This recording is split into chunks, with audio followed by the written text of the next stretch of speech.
Hello YouTube, this is my clone of a Colt 723 carbine.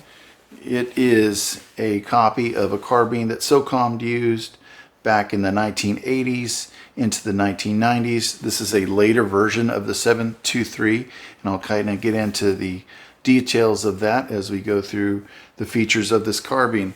So anyhow, this of course is a clone. It's semi-automatic, built on an AR15 receiver. And you can see here that this has the older style N1, if you will, collapsible stock. Originally, these were two position tubes, so you would have an in and an all the way out and extended. Later on, these carbines would have a four position stock, even some three. I'm not sure if the three was ever official, but I knew that there's stories of people that had drilled or had the tube drilled to a custom position or a usable position that they preferred. Later on, Colt would introduce a four position tube with the N1 style stock.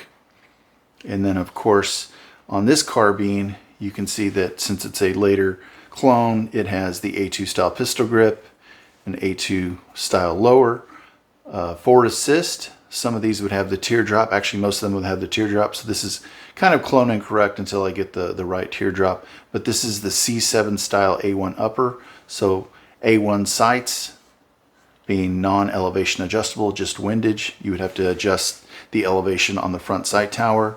What made this the C7 was, of course you had your A1 sights, you had your forward assist, but the thing that stuck out about the C7 was it had the shell deflector. So essentially it was almost like an A2 receiver, except that it had the older style sights, which are simpler, some say more reliable, they're less complex, they're less likely to be, let's say, adjusted inadvertently or unintentionally. So anyhow, basically the military versions of this carbine would be full auto, right? And they would also obviously be semi-automatic select. Being that this is a civilian AR-15 in the United States, it is semi-automatic only, of course. And as you can see, since this is the later version of the 723 clone, this has your standard carbine handguards. Later on, some would even have the oval egg-shaped larger M4 handguards. This one in particular, I did with a XM4 or M4 style 14.5-inch barrel, with a permanently attached phantom flash hider to bring it to the legal length over 16 inches. So you can kind of see that XM4 style barrel has the little mounting area there for the M203 grenade firing platform. So very common on today's M4s, of course. Back in the days that the 723 was introduced or used, that was a new feature. That was part of that would eventually become part of the XM4 rifle, which we know is the M4 carbine today, and some of its other features. So traditionally back in the day, they would use the 30-round M16 magazine. Let's go ahead and flip it over here for a second.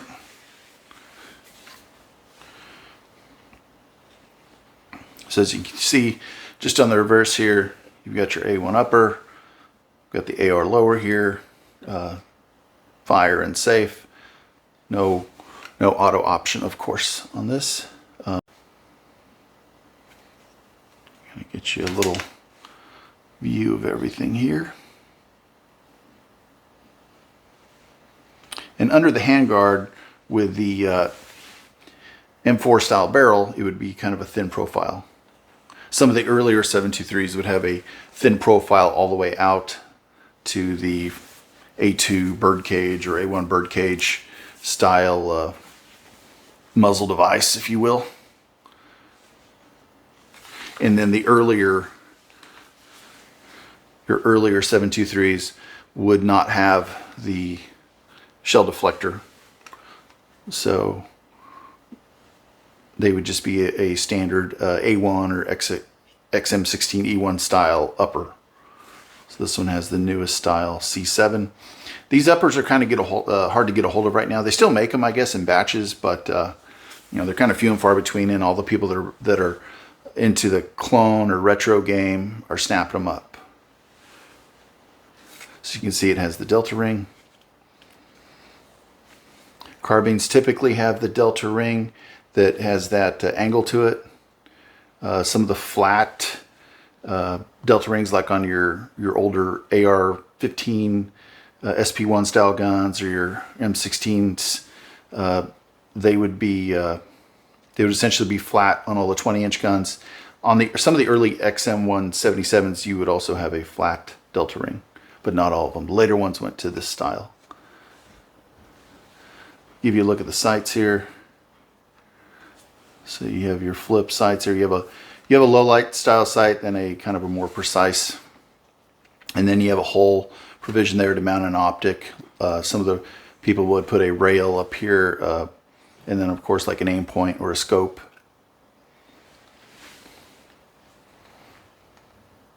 And then they would, like, say, mount a flashlight on the barrel or mount it off the handguards. So it was, this is pre, the M4 Global War on Terror era, where they had all the rail provisions where they could mount everything a lot easier.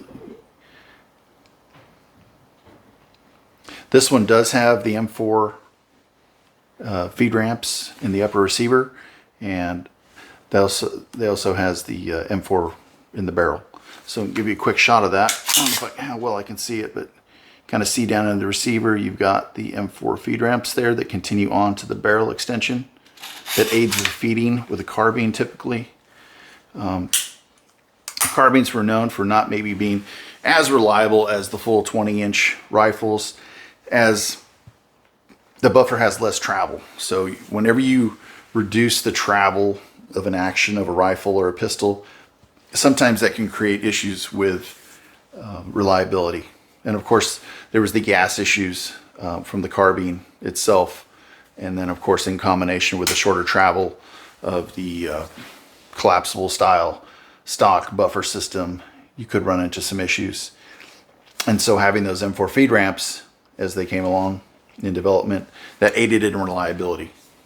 So sometimes you'd have a round maybe that didn't fully reach the top of the feed ramp essentially, or the feed area of the magazine, and that would kind of buy you a little insurance there to feed that round.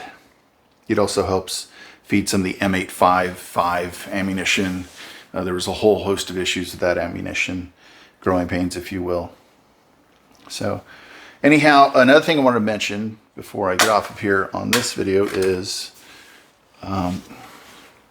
you would often see with SOCOM back in the day, specifically Larry Vickers, you would have this dual magazine setup. So it'd be two 30-round magazines, and then you'd have a some sort of spacer built into here. They'd be taped together, and that would give you 60 rounds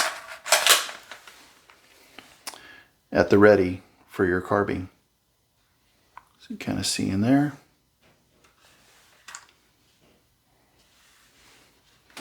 Gives it enough space for your ejection door to open up, enough to clear, and then easily reloadable. Kind of give you the other shot, or the other angle of the other side with this dual mag setup.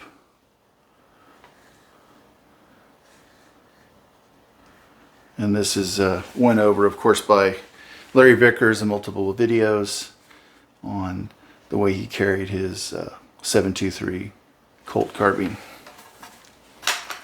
It's a nice little system. Works out really well.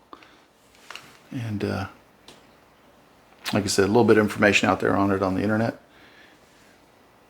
And one thing I do remember is he remarked that they would build their own mag clamp carrier, if you will, or dual mag clamp system, because the aftermarket metal versions essentially would transfer shock from recoil into the next magazine, and they would have a round that would start to creep out due to shock of recoil. So using a like an organic style spacer like cardboard or something like to that effect wouldn't transfer the shock, so the rounds would stay put, and that way you could transfer to the next magazine and there would be no round hanging up. So anyhow, I hope you enjoyed my video on the 723 carbine. I don't know a lot about the history of these, you know, this is getting on 20, 30 years ago. However, I do know a little bit. I knew that, you know, 20 plus years ago that the C7 upper was kind of something that nobody really knew a lot about. I did have one many years ago as far as C7 style uppers go, and it was just one of those things that was around. DPMS, Bushmaster used them on some of their carbines, and I think they did it from a money saving standpoint because the A2 sight system was a little bit more money, so they could essentially sell a carbine at a lower cost and you utilize the older sight and still give the customer the forward assist and the shell deflector.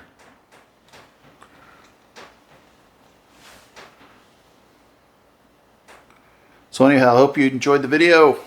Please like, subscribe. If you got any questions or comments, love to see them in the comment section. Thanks for watching.